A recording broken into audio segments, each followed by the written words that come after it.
to our October program, Britain and the European Union, a new normal after Brexit. My name is Rose Dadeboy, and I'm the chair of the Board of Directors of the Richmond World Affairs Council. I would like to welcome all our guests, students, and World Affairs Council members. And while we would very much prefer to welcome you in person at the Jefferson this evening, we are just so pleased that you were able to join us over Zoom tonight. Now, before I introduce our wonderful speaker to you, I would like to address a few housekeeping matters. As you would have noticed, we are adapting to new ways of engaging with you, but a few tweaks and changes along the way to make things more efficient. So I'll just go through the protocols. As always, our program will start with the presentation. To ensure audio quality, all participants will be on mute during this time. Afterwards, there will be a Q&A session. And while we cannot see each other's faces, please know that we welcome your engagement during the Q&A as much as possible. Now, for that purpose, please use the Q&A box at the bottom bar of the screen, and you can type your question there. This can be done even during the presentation while Dr. Burdette is talking. Now, if you do not want to type in your question in the Q&A box, you are welcome to have a hand raise. There's a little icon there. You can raise your hand. It's an option that you can use. This hand raising will send a message to us that you want to ask a question. We will unmute you at that point and you can speak to us. After the presentation, of course, we will go through the process of unmuting everyone who needs to ask a question. We would also like to thank Data Concepts, one of Richmond's leading information technology consulting firms, for the generous support, without which this webinar would not be possible. So thank you, Data Concepts. Today, we are delighted to welcome Dr. Christopher Burdette. We have been looking forward to this day for a very long time. We were about to host Dr. Burdette back in March, but we had to cancel because of the pandemic. We postponed it to April, and then we postponed it again and again, but then not knowing when life would return back to normal, he was so kind and patient when he waited. He even recorded a short Q&A session for us during the summer as a teaser, which I'm sure some of you may have heard or been on the call or participated in the recording. But today, we're excited to follow up and hear about the newest developments. Dr. Burdette is a professor in the Department of Political Science at Virginia Commonwealth University. He specializes in European government and politics, politics of the European Union, and political theory.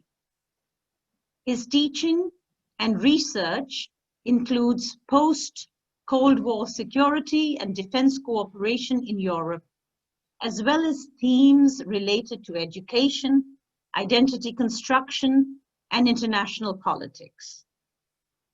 Dr. Burdette received his PhD degree from the University of Virginia with concentrations in international relations and political theory. He holds a master's degree in European Affairs and International Economics from Johns Hopkins School of Advanced International Studies and a bachelor's degree in government from the College of William and Mary. He has also completed programs at the SAIS Bologna Center and the Free University of Brussels. Now, prior to arriving at VCU, Dr. Burdette held research positions at the Carnegie Endowment for International Peace and the Carter Center, and then twice served on the staff of Pat Cox. Pat Cox is the former president of the European Parliament. We are very honored, Dr. Burdette, to have you here with us tonight. And without further ado, I turn it over to you. Thank you. Good evening.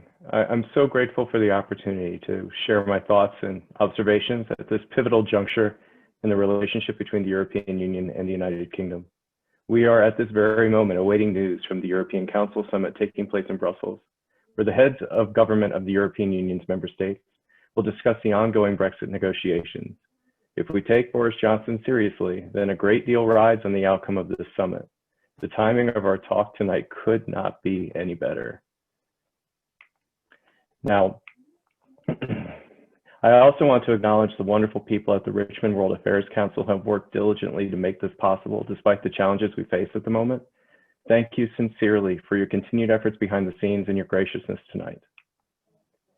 If you've tracked this thing called Brexit in recent months, then you are likely already aware of the drama, the highs and lows, the optimism and the acrimony.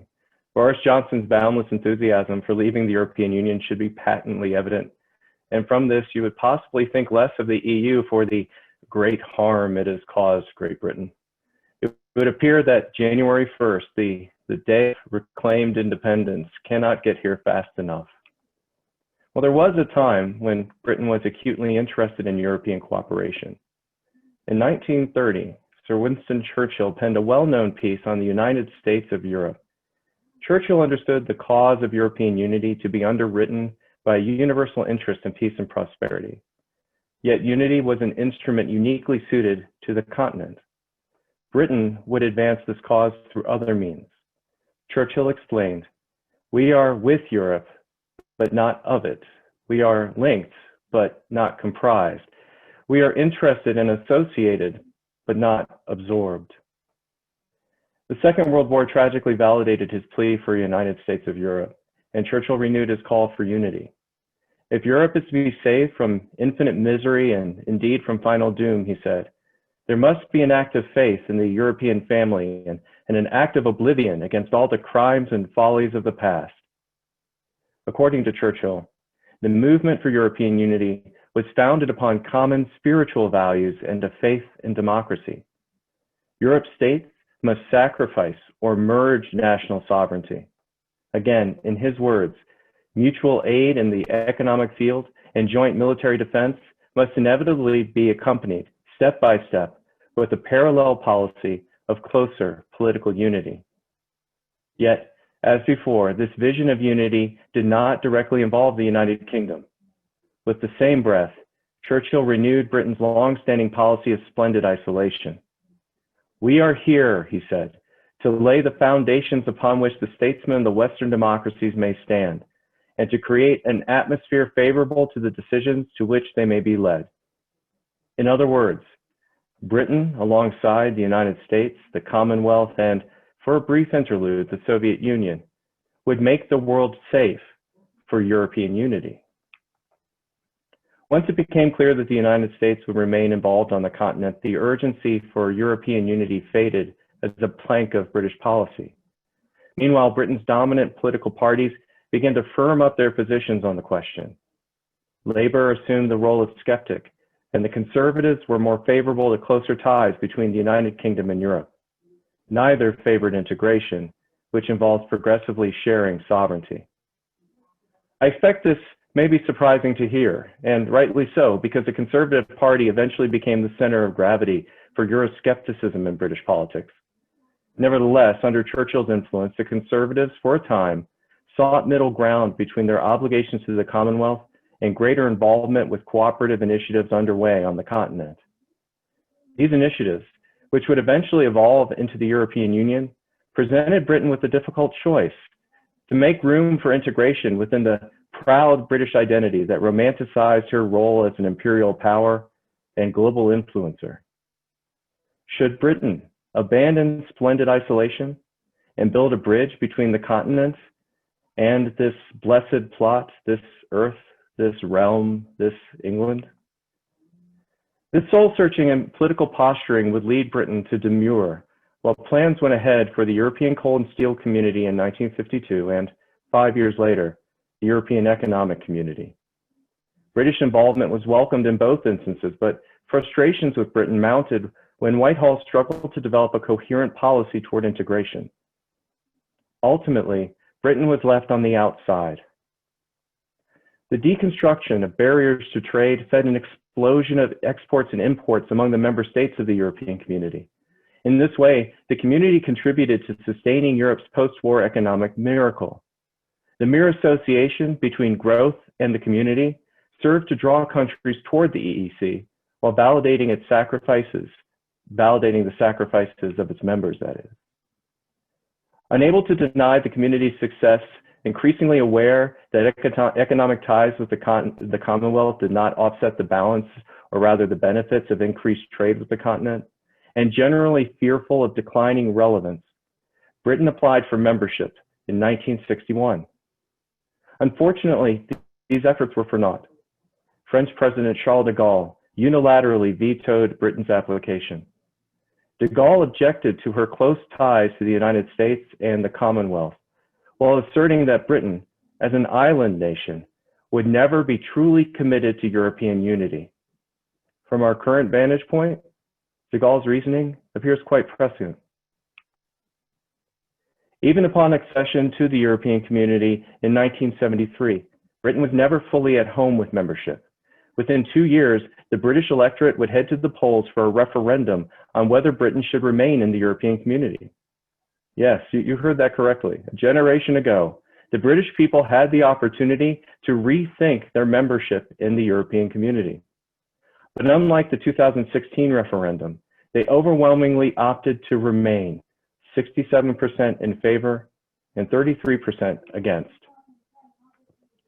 We should not put too much weight behind the Remain vote in 1975. At the time, public opinion on membership vacillated, and within months, enthusiasm died down. This cooling off effect emboldened voices among the Tory opposition who advanced a narrative of unfinished business with respect to Britain's terms of membership.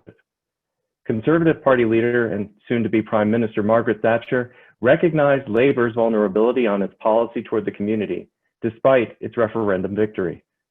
And while the 1979 general election did not turn on the question of membership, Thatcher enthusiastically stepped into the role of protector of British interests on the continent. Thatcher's brand of Euroscepticism, which would dominate British policy toward the community for nearly 20 years, never questioned membership. The future of the United Kingdom remained in the community. Nevertheless, as protector of British interests, Thatcher's goal was to bend the community toward her position. Resultingly, the underlying tension between the community and the United Kingdom continued to shape British policy. Membership did not commit Britain to the will of the community, much like de Gaulle anticipated. Thanks to Thatcher, this became a plank of the Conservative Party up to the resignation of David Cameron following the 2016 referendum. This brief history exposes the connective tissue between parties and prime ministers regarding British relations with the continent. The range of motion allowed by British politics was never terribly extensive when it came to the European Union and its predecessor organizations. With few exceptions, there was persistent reason to question the depth of British commitment to the EU. Thus, the roots of Brexit run deep, and the story involves what is usual about British politics more than what is unusual. While the Leave victory in the 2016 referendum was genuinely a surprise to many, the logic behind it was not new. David Cameron merely uncorked the bottle to discover that the vintage had simply become more potent with age. Heading into David Cameron's second general election as Prime Minister in 2015, the Conservative Party endorsed a referendum on EU membership as part of its election manifesto. This not only shored up Cameron's support within the party, but it likely gained support at the ballot box as well. The Conservatives won an outright majority, and Cameron felt obliged to follow through on his referendum promise. In the meantime, Cameron set about renegotiating British terms of membership. Key priorities included restricting the free movement of persons and benefits to citizens of other member states, the continuation of Britain's opt-out over monetary union, and limits on British obligations to European integration. In February 2016, Cameron announced a deal with the EU that addressed these concerns. Touting his diplomatic victory, Cameron's government endorsed staying in the European Union. He was confident that the British people would agree, and polling numbers appeared to validate his optimism up to the very day of the referendum. As we know, when the votes were counted, Leave carried the day, nearly 52% to 48%, with 72% of the British electorate, roughly 33.5 million people, casting their ballots. By comparison, 66.4% of the electorate participated in the last general election that paved the way for the referendum. It is clear that the referendum brought previously unaccounted for voters to the ballot box, and some attribute Leave's margin of victory to the campaign's ability to mobilize this hidden electorate. We also need to take account of the regional distribution. While rural England voted to leave, urban centres, including London, as well as Scotland and Northern Ireland, overwhelmingly voted to remain. These results point to stark differences, which will prove impossible to ignore as Britain adjusts to the reality of leaving the EU. The referendum was a personal defeat for David Cameron. His hold on the government and on his party hinged on an endorsement of his deal. Within 24 hours of the referendum, Cameron announced his resignation as Prime Minister, which set off a leadership contest unique for its mandate. The new Prime Minister would be responsible for negotiating Britain's exit from the European Union, while healing the clearly divided party and country. This responsibility to heal the party and heal the country would fall to Theresa May. Upon assuming the premiership on July 13, 2016, May vowed to honor the referendum results.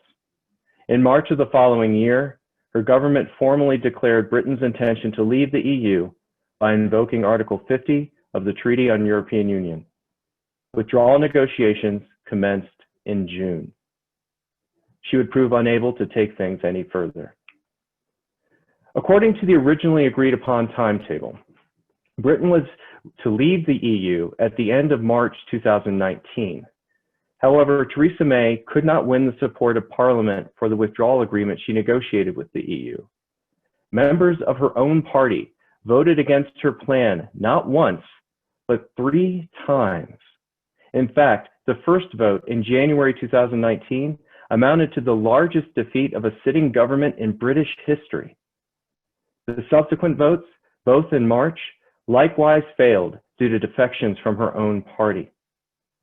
Ultimately, May was forced to ask for 2 extensions on leaving the EU, first until April 31st, and then until October 31st, 2019. May's struggles reveal a mix of motives, some of which involved the conditions of the deal, while some did not. The lack of progress, though, is not surprising.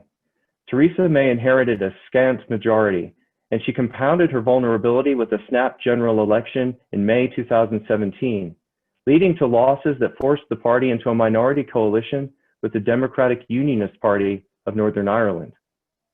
In sum, May's hold over Parliament, as well as the Conservative Party, weakened while she negotiated with the EU.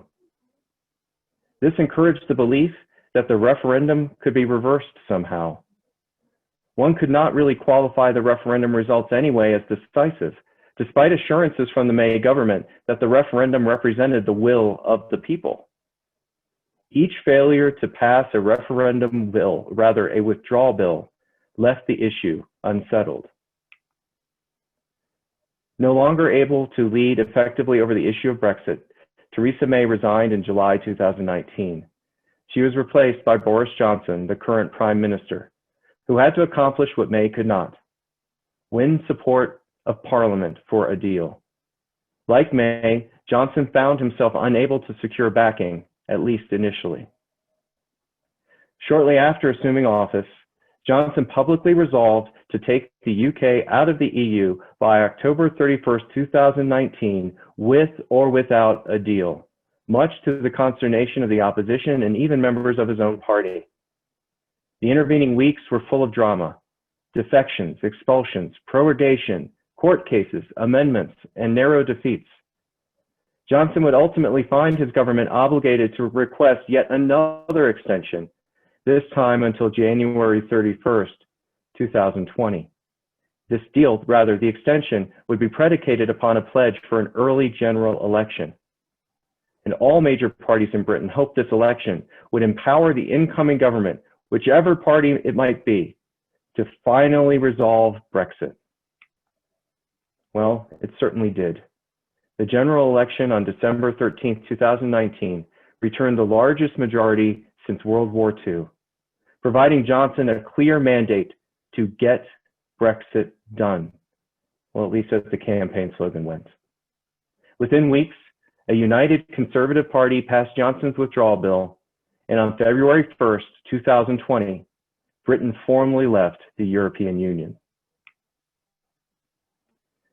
According to the withdrawal agreement finalized by the UK and EU in November 2019, Britain now entered a transition period during which the future relationship of the EU would be determined. At this moment, the United Kingdom surrendered the right to participate in EU institutions and governance structures, but she would remain beholden to EU law while retaining the privileges of membership.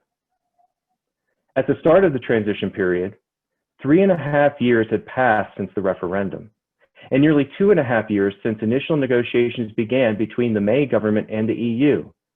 Yet there was nothing to show for it beyond the withdrawal agreement, which mostly involved process and principles. This left a great deal of ground to cover. Under even the best conditions, working out a comprehensive agreement would be challenging. No one could have foreseen COVID-19. At the start of negotiations, the EU wanted a comprehensive deal spanning the breadth of issues involving EU-UK relations, including trade, foreign policy, security and defense cooperation, fisheries, services, and research and development. Compliance would be overseen by a single arbitration panel, while the European Court of Justice would exercise authority over anything touching upon EU law.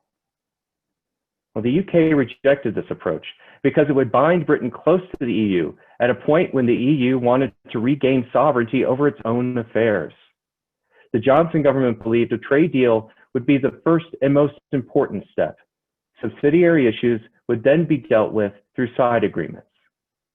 This strategy sought to avoid linkage, whereby an agreement in one area is tied to an agreement in another. The first round of in-person negotiations took place in early March. Over 4 days, the negotiating teams carried on bilateral talks across 11 topics. The negotiations yielded nothing of substance, but no one expected significant progress either. It was immediately clear, however, that both parties were far apart on most issues, particularly the level playing field and fisheries. In fact, over the ensuing months, these issues became persistent obstacles to a comprehensive agreement that, ostensibly, everyone wanted. The EU's fishing industry is governed by the Common Fisheries Policy, which applies the principles of fair competition, equal access to EU waters, and sustainable management of a shared resource. In practical terms, the policy allocates fixed shares to member states to distribute at the national level according to their respective policies. British waters are the third largest fishing area for EU boats outside of Spain and Denmark, with an annual value of roughly 650 million euros. After Brexit, this area will no longer be governed by the Common Fisheries Policy, and rights for EU boats need to be negotiated anew. The UK's position distills down to two objectives. First, enlarge the share of fish for British boats. Second, implement a system to manage the resource with respect to EU boats, and that one that does not at least unduly limit British sovereignty. Remember, reclaiming sovereignty is the point of Brexit. Now, regarding the former objective, the EU does not believe adjusting the British share upward is unreasonable, so this is not a significant bone of contention. Instead, disagreement has converged on the latter question. At one extreme, Britain could fully exercise its rights in its 200-mile exclusive economic zone, while also setting its own quotas. This could possibly lead to the outright exclusion of EU boats from British waters, while disproportionately affecting the fishing industries of EU member states, especially small fishing outfits. Admittedly, Britain has not based its negotiating position on this nuclear option, but it has certainly lingered in the background as a source of leverage over the negotiations generally. Instead, Britain has pushed for an annually based quota system, while the EU prefers the status quo in addition to guarantees over future access. The question of fishing rights presents us with a fascinating picture of the complexities of negotiating a comprehensive agreement. Fishing happens to be but one sector where Britain has significant leverage, and this is translated into outsized influence over other aspects of the negotiations. The EU has likewise sought to link access to British waters with other areas where the EU is clearly in the driver's seat. Meanwhile, because fishing rights in British waters are varyingly important to EU member states, maintaining unity during negotiations could not be taken for granted, particularly as these states have pressured the EU's negotiating team to take a firm stand across the board. This places a comprehensive trade deal at risk over narrower sets of interests. To be fair, national leaders from these countries are under intense domestic pressure. France's President Emmanuel Macron especially. This has encouraged speculation of late that Macron and his storied short fuse might scuttle any deal that falls short of French demands. Interestingly, Boris Johnson faces similar pressure, but in reverse.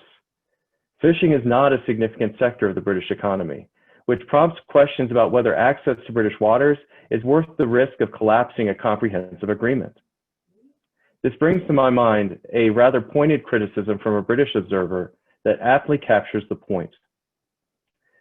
Perhaps the most boggling thing, for all the concessions and rumored concessions on either side, is that fishing is still the issue on which the whole UK-EU deal could fail.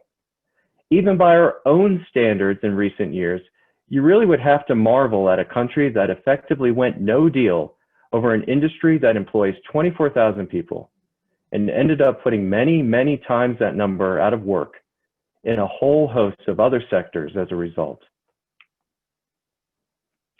The concept of the level playing field reflects the EU's ambition to create a truly seamless common market. We know that this entails the removal of barriers to trade like tariffs between member states, but it also requires the removal of non-tariff barriers that would otherwise advantage domestic firms to the disadvantage of foreign competitors. To accomplish the latter objective, the EU has developed extensive rules to ensure open and fair competition that touch upon a variety of powers traditionally exclusive to the member states. These include taxation, workers' rights, environmental protection, climate change, and state aid. As one would expect, member states of the EU must apply these rules as a condition of their membership. Well, once the transition period ends on January 1st, 2021, Britain will no longer be obligated to adhere to these rules beyond the terms of a comprehensive deal with the EU. And here's where we find that source of conflict. The EU's initial position would require Britain to mirror current and future EU rules, especially if Britain wants unfettered access to the EU markets. The reasoning behind the EU's position is simple. A zero quota, zero tariff deal without protections for EU firms would potentially allow Britain to, for example, subsidize domestic firms in order to increase their cost competitiveness and unfairly enlarge their market share. Well, the UK rejected this demand, in part because it violates the desire for full sovereignty. The basic premise behind Brexit was to take back control. the EU's stipulation about the level playing field would effectively maintain the EU's dominance over rulemaking, while surrendering direct influence that is otherwise afforded to member states. According to the Johnson government, the EU's fears are misplaced because Brexit actually empowers Britain to exceed EU standards. In theory, this renders moot the logic behind the requirement of a level playing field, though it does not address the EU's desire for future guarantees, and it discounts the importance of a credible dispute resolution mechanism. The significant differences between the EU and UK positions on fisheries, state aid, and other areas were all the more problematic to negotiating a comprehensive agreement because of the early intransigence of both parties. The Johnson government stated plainly that Britain would leave the EU with or without a deal, while the EU insisted that the most contentious issues had to be resolved in parallel and before engaging other areas. Against this backdrop, the British and EU negotiating teams, led by David Frost and Michel Barnier respectively, prepared for talks in mid-March. The descent of COVID-19 across the continent, leading to lockdowns and travel bans, forced the cancellation of the second round and prompted within a month a shift to remote negotiations that would run through June. Though the British negotiating position was commonly cited, at least on the continent, as the chief reason for the lack of progress during this period, technological challenges are also an issue to acknowledge. Parties relied primarily on video conferencing, and the less tangible benefits accrued by face-to-face contact were lost. In light of the obvious practical challenges created by the pandemic, in addition to the general economic strain, the EU signaled it would accept a request for an extension of the transition period.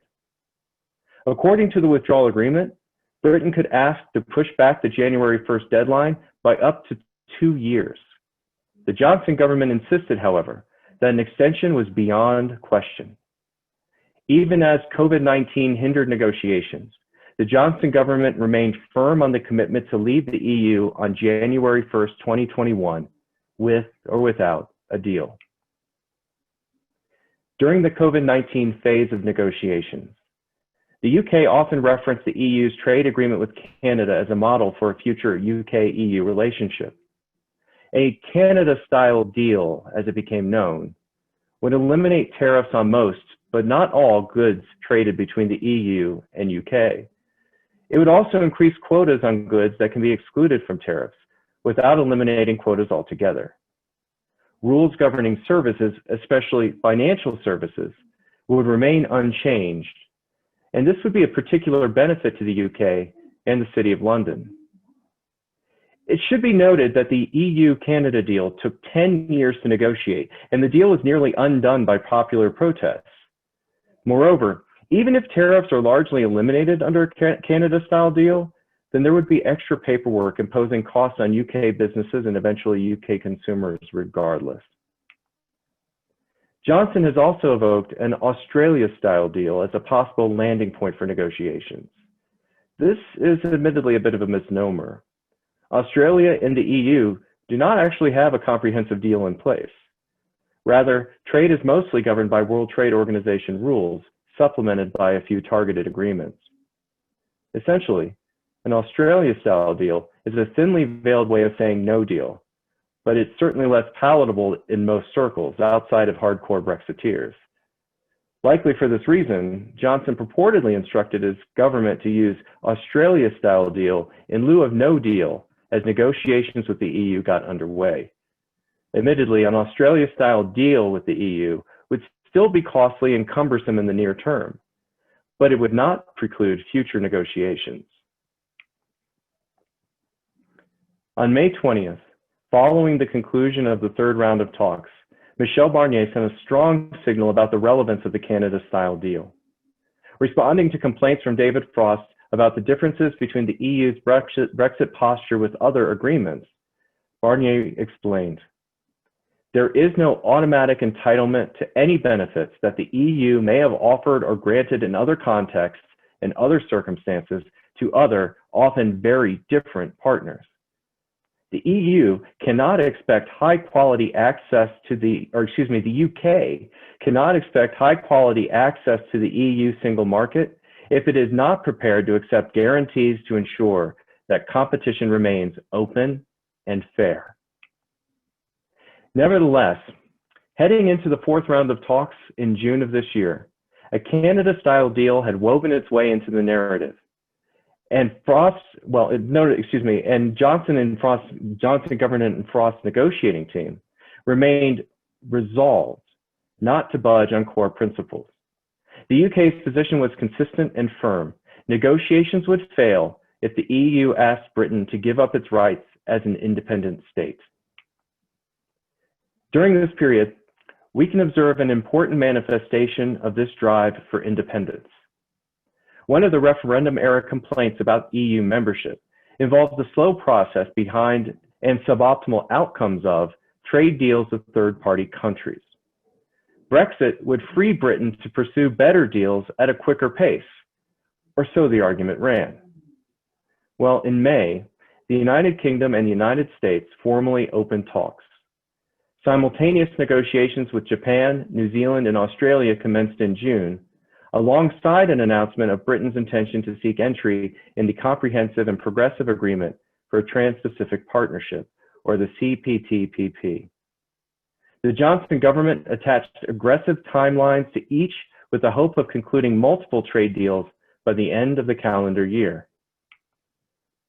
Johnson has been criticized for confusion over his post-Brexit priorities in light of these initiatives. Floundering Brexit talks could enable negotiating partners to leverage the British desire for a deal. COVID-19 might force countries to do more to protect domestic industries and jobs. This will impact their negotiating positions and dampen prospects for the better deals that were at the heart of Brexit. Observers also point out that prioritizing a trade deal with the US could force Johnson to resist compromises with the EU over the level playing field, in addition to breaking promises to his electorate. Additionally, some have noted that the dominant role of the EU in securing trade deals has likely impeded the development of expertise in trade negotiations. Skill gaps will be all the more evident as personnel are stretched thin. To this effect, New Zealand's Deputy Prime Minister Winston Peters recently criticized the UK for not being, in his words, match fit for negotiations. Johnson's sense of urgency likely evidences a larger strategy to secure continuity agreements so as to maintain trading relationships with third-party countries that are currently under the auspices of the EU. There are 70 such agreements, comprising 15% of British trade. Without separate deals, WTO rules will take effect in January 1st, 2021.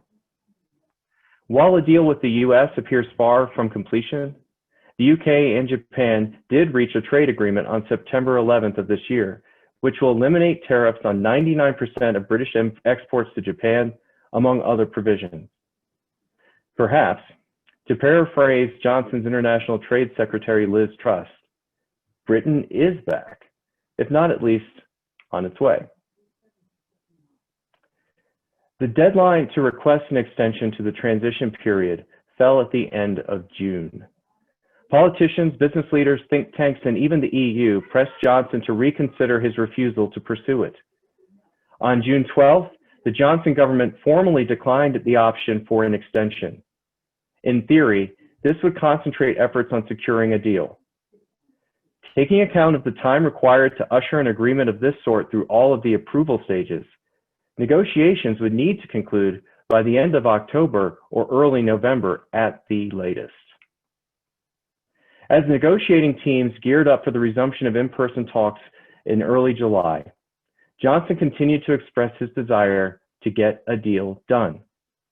EU officials perceived a genuine desire to compromise, while UK officials acknowledged that dither and delay could no longer define negotiations.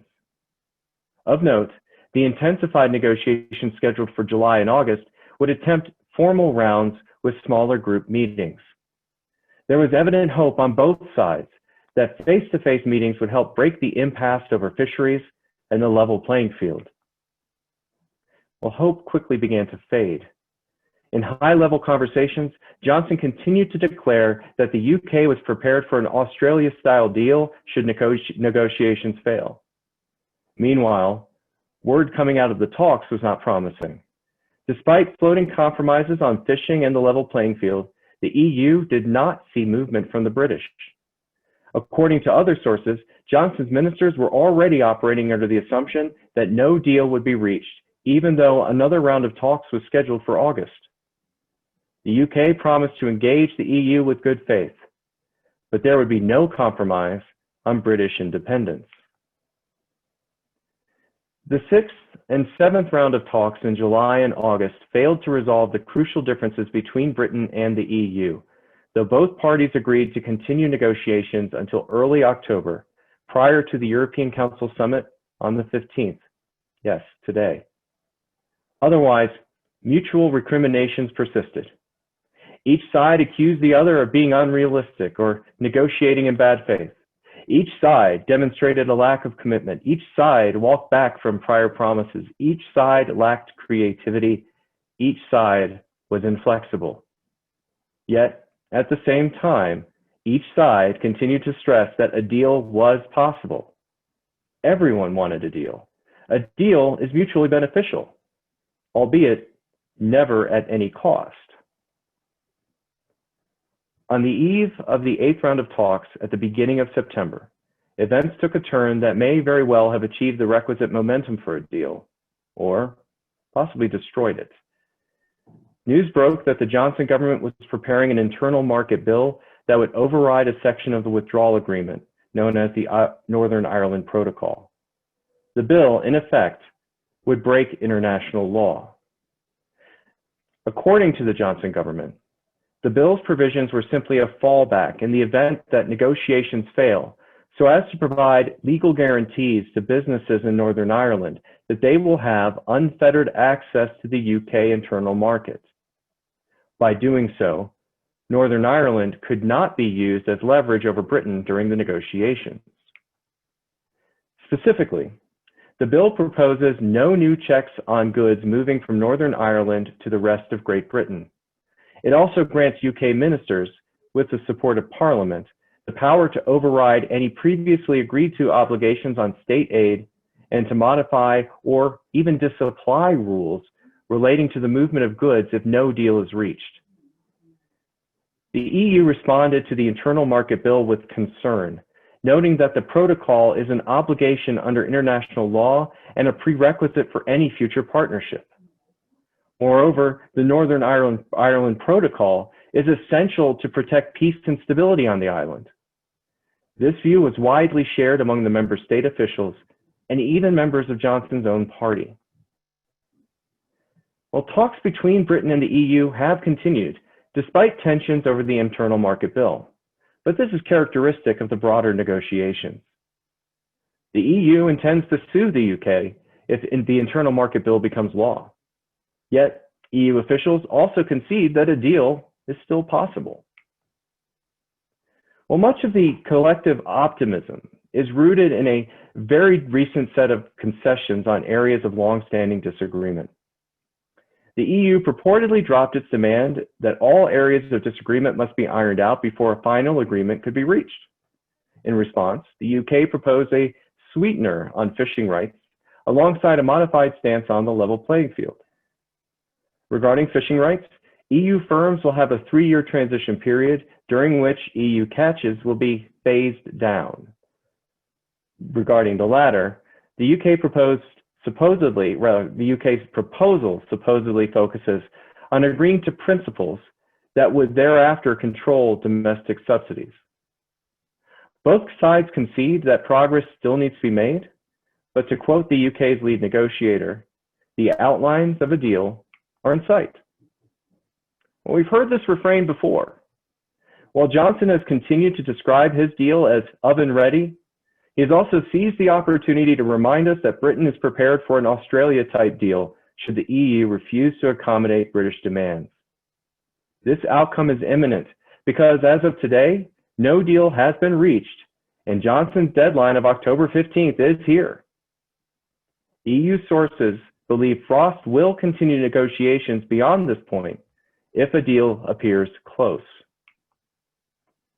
2 days ago, Johnson addressed his cabinet and supposedly left open the possibility of extending talks beyond today. The key requisite is clarity. That Johnson has not yet recalled Frost may be an indication that a deal or perhaps a series of mini deals is in the offing. I suppose that, after all of this bluster, at least, this is not terribly surprising considering the value of the relationship that would be lost. In 2019, the EU accounted for $564 billion in commerce with the UK, and that amounts to 50%, or rather nearly 50% of the UK's whole. Britain's reliance on the EU only increases when we add services to commercial trade. Well, I very much hoped for an outcome to discuss tonight, that there might actually be some additional value to the postponements we've experienced this year. Well, despite this, I will conclude with a few observations, a few items to track as we approach January 1st, 2020, or 2021, that is. Well, first, the question of the Irish border has been a sticking point in negotiations with significant implications for the island's economy. The Johnson government has progressively clarified its position on the Irish border question, explaining that, contrary to the EU position, there would not be a need for additional customs infrastructure, despite acknowledging that there will be checks on goods coming out of Northern Ireland destined for the continent. According to the Northern Ireland Protocol, the all-island economy, as it's called, can be maintained while Northern Ireland remains a part of the EU customs union, if Northern Ireland adheres to EU standards at the same time. Doing so will avoid a hard border, as it's called, but it will require checks. On a mid-August trip to Ireland of this year, well, mid-August of this year, that is, Johnson stood firm on the status of Northern Ireland, seemingly contradicting prior indications about post-Brexit arrangements to govern trade between the islands. In his words, "There will be no border down the Irish Sea over my dead body." One of the non-economic sticking points in ongoing negotiations involves EU stipulations regarding human rights safeguards.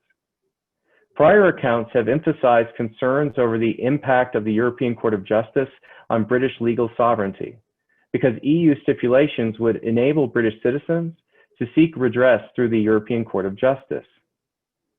On September 12th, the Daily Mail reported that Boris Johnson intends to opt out of the European Convention on Human Rights, which was written into British law in 1988. This would enable the UK to more easily deport migrants and shield British soldiers from prosecution. This move would also help limit the relevance of the Court of Justice. The political rules of the EU will require unanimity to pass any deal between the EU and UK.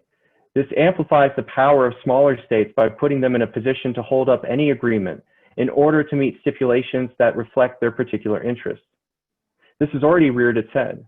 At the moment, the EU will require that the UK return the famed Elgin marbles to Greece in accordance with a clause demanding the return or restitution of unlawfully removed cultural objects to their countries of origin. The British reply echoes its long-standing position on the question. The marbles were acquired legally, and they would not be going anywhere. The Johnson government has also spun the question to reflect poorly on the EU. According to a source, this shows a troubling lack of seriousness about the negotiations on the EU side.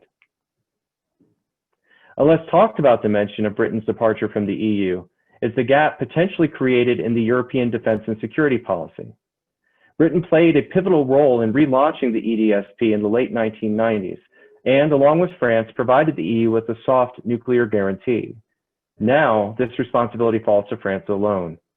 In early February, President Macron delivered an address in which he discussed France's nuclear strategy and the impact of Brexit.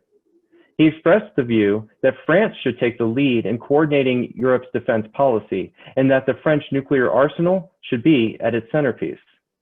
Though this position is not simply about Britain's departure, because it is also against the backdrop of tensions within NATO, It does remind us that the EU's efforts to fashion an effective security and defense policy, as well as an apparatus for security and defense, could be compromised should Britain remain aloof once Brexit is complete.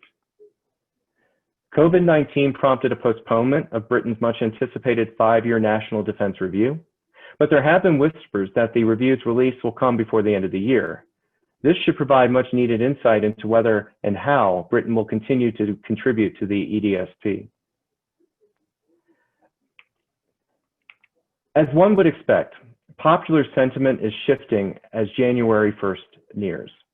A recent Focal Data poll for a campaign group known as Best for Britain revealed that 64% of Brits believe a no-deal outcome would be bad for the UK. This result was consistent across every region, with the strongest opposition coming from Scotland, with 78%. We should not be surprised to learn that despite real concerns over the economic and political consequences, support for Scottish independence has grown in the face of Johnson's evident bungling of COVID and Brexit, at least per reports. Interestingly, Sinn Féin leader Mary Lou MacDonald remarked on September 17th of this year that Brexit will lead to a referendum on Irish unity within 5 years. A National Center for Social Research annual survey shows that Britain still remains divided on the question of Brexit. 51% believe the economy will be worse off, while a majority believe that the EU has undermined Britain's ability to make its own laws. Additionally, confidence in the government, it's at a 40-year low. Now, as I draw my presentation to a close, I must confess that I've long hoped that somehow Brexit could be undone. Now, like many, I've resigned myself to the reality that Brexit will happen on January 1st. My interest in the EU will not wane, but I've only ever known the EU with Britain in it. I suppose I've just exposed to you a bias rooted in sentimental attachment. But be that as it may, this is truly a crucial juncture for Europe and Britain. And while we may gain clarity about the ongoing negotiations in the very near term, there's still so much left to be determined. Brexit will remain fascinating, puzzling, and more than just a day, more than just a prime minister, and more than just a political party, or even more than just a talk such as this. Thank you. Thank you, Dr. Burdette. That was fabulous. Thank you so much. I wish I could give you a moment to take a break, but we have a few questions, and with your permission, let me start with the first. Terry Blackwood asks, would you kindly discuss Russia's involvement in the Brexit vote? A loaded question. It is quite loaded. Well, I don't think it would surprise any of us to know that while stories of Russian activity during the US presidential election would coincide during stories of Russia's involvement during the Brexit vote, both of those happened at the same time. And these reports came out earlier in this year.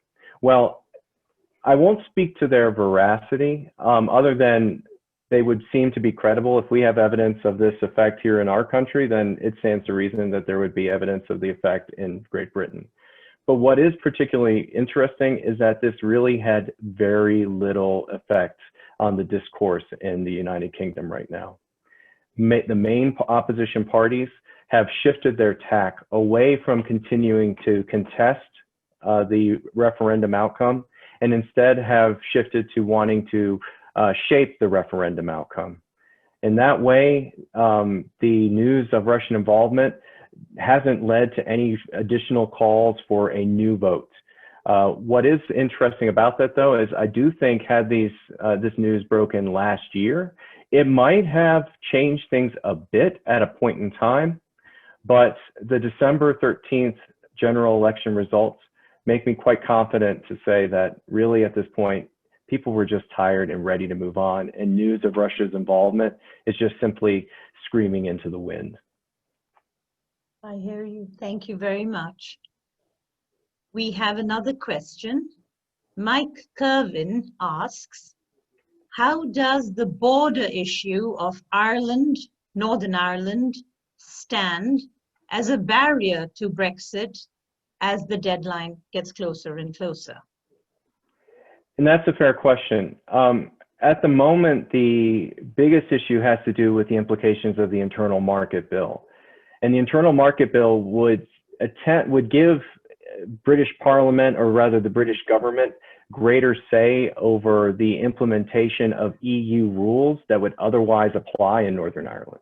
I mentioned that what will make the one island economy work is that Northern Ireland will have to abide by EU rules. That will allow Northern Ireland to transport goods and manufacturers made in Northern Ireland into the Republic of Ireland and then potentially onto the continent without having to, say, pay any duties or tariff fees if they end up coming into place. And this is locked in by virtue of the withdrawal agreement. So this will not change on the EU side of things. However, with the internal market bill, this creates this tension in that the British government could overrule that elements of the Northern Ireland Protocol. And this then makes the likelihood of a hard border that much greater. And a hard border would mean that there would be customs checks, that lorries going from the north to the south will have to be, they won't be able to simply say this is from Northern Ireland and doesn't need to be checked. They'll have to go through customs protocols.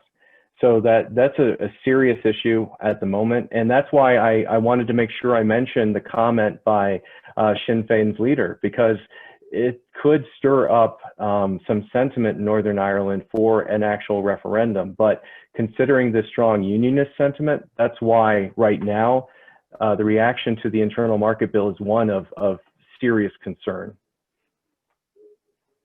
Appreciate that. Thank you. Edward Evans has a question. Has Brexit caused similar sentiment in other EU members, or has this brought together current members even closer? That's I think that is where we think of Brexit as only involving Britain and then this big entity, the EU, and we have to keep in mind how Brexit, in some views, could be a domino that sends other dominoes falling.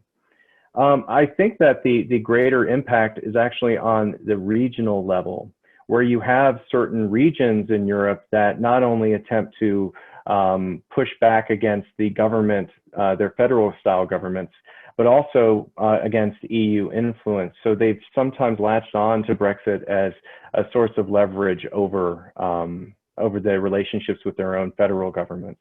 But right now, we do not see any of the other member states echoing this position. Now, populist parties, anti-EU parties certainly look to Britain as an example, but they do not have the sway over domestic politics in the same way that the UKIP and even the conservative Eurosceptic wing had over UK politics. The other part I would say, or the other answer I would give here, is to shine a light on the significance of the EU to those economies.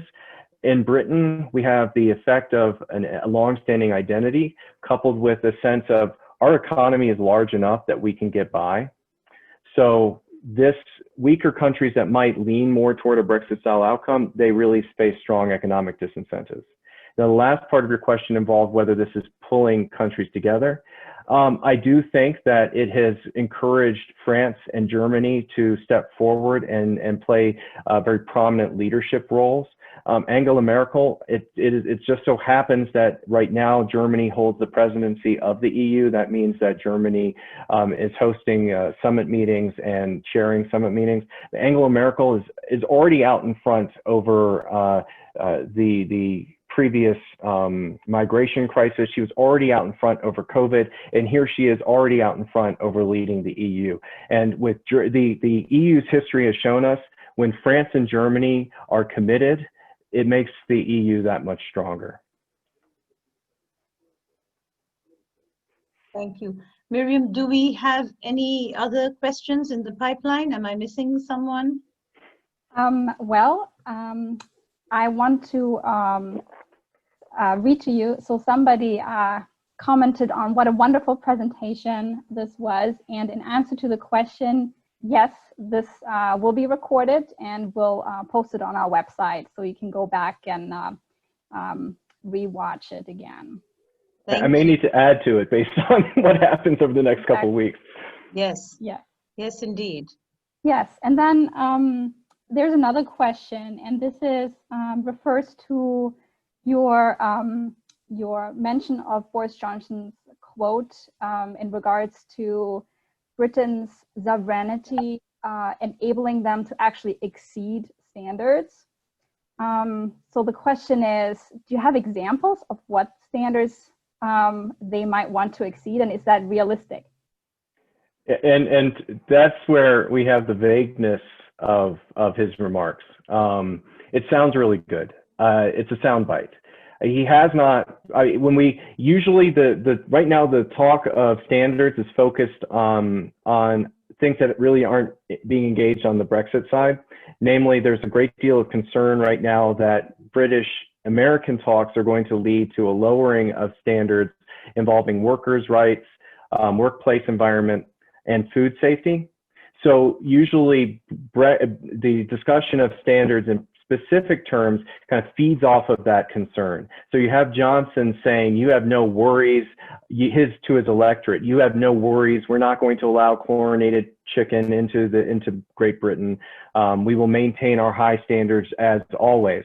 But when he talks about it in the context of Brexit, he has not really stressed certain standards as sort of say the tent poles of this position. So he's fallen back on that sort of that soundbite of, you have nothing to worry about. We just want to do things better. So why lock us in? Thank you. Another question refers to, could you comment on what this situation means for Britain and nuclear policy? Now, Britain has reiterated its commitment to its nuclear armaments within recent years, and we can judge that by its investment in the materiel, the delivery systems, both at sea and from its mobile sea-based deterrent. It has outfitted its submarine, so we know that Britain sees itself as retaining that commitment. Now, what does that mean for the EU? Well, I think that the EU would see the British deterrent as as covering them to an extent. It was always this idea of, that if things got so bad that there was a nuclear threat that would require a response, that it would seem unusual for the UK not to involve itself. If it's threatening the continent, then it's very likely going to be a threat to the UK. Now, within the broader context of British investment, from what I've seen and read about procurement strategies, as much as COVID and government spending are getting stretched a bit thin in the UK, they have committed to maintaining their deterrent and investing in their deterrent. So the Brexit will not impact, it's not going to, British policy isn't going to change. But I'll refer back to the point I made earlier, which is, keep an eye out for this 5-year review, because that will be the best indication of Britain's intentions with this deterrent. But because of the link between its nuclear deterrent and global influence, I would say that its global deterrent or its nuclear deterrent will feature prominently in that review. Thank you. Oh, I see 2 more questions. One of our participants wants to know, what kind of impact will this have on the security of the Eastern EU members along the Russian border? Goodness, right. Well, this is interesting at the moment because of tensions with Belarus. Political tensions with Belarus is certainly keeping us focused. Tensions with Turkey, keeping us focused on other regions that are brushing up against Russia. And as for members of the EU, I think that Brexit, if I understand the question correctly, is how does Brexit impact the sensitivity of Eastern members of the European Union? I think that the Eastern members of the European Union were already pretty nervous to begin with, and they probably wouldn't come calling to the EU first anyway, more than likely they'd pick up the phone and try to get in touch with Washington, in which case NATO would be playing the most prominent role in providing the security guarantees that countries, member states of the Eastern member states of the European Union would require. And if NATO is involved, then I can guarantee Britain would be enthusiastic about participating. Thank you. Another very good question. Will Brexit impact NATO? No, actually, I don't think so at all. I mean, there could be budgetary effects that, but these would be knock-on. These wouldn't necessarily be Brexit has happened, therefore we need to reduce our military spending. It would probably be linked to maybe economic challenges, and COVID looms larger than Brexit right now, I think, for most member states. Britain has been clear in its public statements throughout this year and dating back prior, when Britain would discuss the impact of Brexit for European security and defense cooperation. Britain has dragged out its tried and true. NATO is the cornerstone of European security and defense, and Britain remains committed to NATO. If NATO can help the EU, then we are there. But our eyes are always set on the NATO alliance. So I do not foresee Brexit weakening NATO. If anything, it may actually strengthen it, because at the moment, the United Kingdom is redoubling its efforts to partner with the United States on security matters. In fact, the first deployment of the United Kingdom's new set of aircraft carriers, the Queen Elizabeth, will be to the South China Sea to run exercises with the United States. Thank you. I would say last chance for anybody who wants to ask. Oh, we've got. There are two in the chat, I think. Yeah. Yes, I think Karen, can we unmute Karen Rashke kindly, so that Karen can ask? Yes, let me unmute you. If that's Karen. possible, or if you're comfortable, I can just read it off. I will go with the flow on this one. Thank you. So Karen asks if there are any thoughts about the fear that both sides of the channel will become parking lots.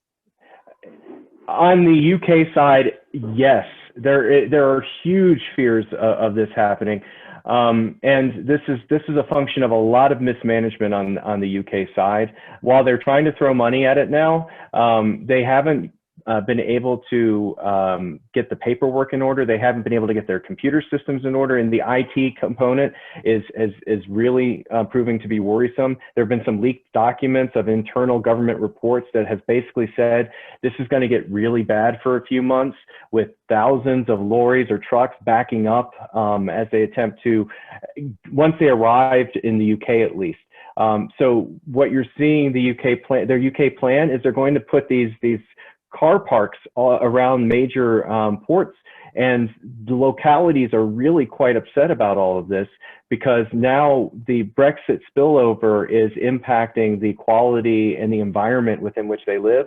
But the bottom line, going back to your question, the system is not in place. It hasn't been tested. The computer system that's going to be supposedly in place on January 1st, regardless of a deal, is only going to be in beta mode. So the UK has decided that it's going to relax the enforcement of any rules, whatever they may be, next year. They've pushed that back into the summer. They have a 3-phase rollout for these rules, with the hope of trying to lessen that logjam. But I think it's going to be an absolute mess on January 1st. So that's a fantastic question, and thank you for reminding me to talk about it. Thank you. Dr. Burdette, one last question, and then we will leave you to your peace and harmony. Thank you. Thank you. Okay. It's from Sarah Crumbian. Regarding a soft exit, what is the general economic impact? Okay, I'm sorry, go ahead, Ruth. I apologize. No problem. And how much of UK GDP will be affected? And I'm going to insist that we answer that last one that she snuck in there, because I think that that's particularly important too. I've read that. I'll read that when I get to it, if I might. Regarding the soft exit, that would be some sort of trade agreement. An internal government report has said that the UK can expect a decline of 5% of GDP over the next 15 years. That's if they have a favorable trade agreement with the EU. Without it, that number jumps up.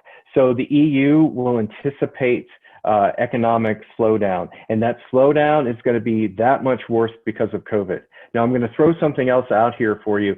As horrible as COVID is, and it's starting to spike in the UK now, they're imposing new lockdown measures in hotspot areas, so the economic consequences are going to intensify. That actually gives Johnson a bit of cover. Now, he won't get cover for mismanaging COVID, but he can at least point to economic struggles after Brexit and say, well, you figure it out. Which is it, COVID or Brexit? And then when there's a natural rebound in the economy as a result of COVID, once the economy begins to grow again, you'll have a catching up effect that Johnson could then turn around and point to and say, hey, look, see, Brexit wasn't that bad. What all the fuss? Now, the last question, I'll take the pleasure of reading this one. You asked, under what conditions would Scotland attempt another referendum to leave the UK? The Scottish National Party has been out in front of this for basically since Johnson took over in government, and then after the general election, when it became very clear that the UK would leave the EU. And what also contributed to the certainty over a referendum as part of the Scottish National Party plans was the fact that the Scottish National Party regained all of the seats that they lost when they were previously making noise about a referendum. But because of COVID, the Scottish National Party has backed away from actively campaigning over a referendum, and I can guarantee that the Scottish National Party will not go forward with the referendum unless they're fairly sure that they would win. There's an additional obstacle in that Boris Johnson has gone on the record saying that no, he will not sanction a referendum. So it is possible, if he sticks to that, that they would have to wait out his premiership. But beyond that, if we're just looking at Scotland right now, they'd have to get clear of COVID, and the Scottish National Party would have to be very sure that the popular base is behind it. I don't think they would want to have a referendum of 52% to 48% to leave. They would want to have something much more convincing. But if you take their recent victories at the polls, maybe there is that sentiment, and you're seeing people who were a little bit squeamish about independence starting to come over to that side. Wow. Thank you. Thank you very much. We have reached the end of our time. Thank you, everyone, for a great discussion, and a very big thank you to Dr. Burdette. Thank you so much for your informative presentation on a topic which is an enigma, which is so very puzzling and will continue to be an enigma. We are most grateful that you spent the last 1.5 hours sharing your expertise with us. And thank you for taking the time to answer our questions. In closing, yes, sir, thank you. It's such a pleasure to have you here with us, and such an honor. In closing, I would like to encourage you to join us again in November, everyone. Our next webinar is scheduled for November 12th. Former Special Assistant to the President and Senior Director for Counter-Terrorism on the National Security Council, Chris Costa, will speak to us on global counter-terrorism. And that concludes what I have to say. Thank you once again for joining us, and have a lovely evening. Bye from the Richmond World Affairs Council. Thank you.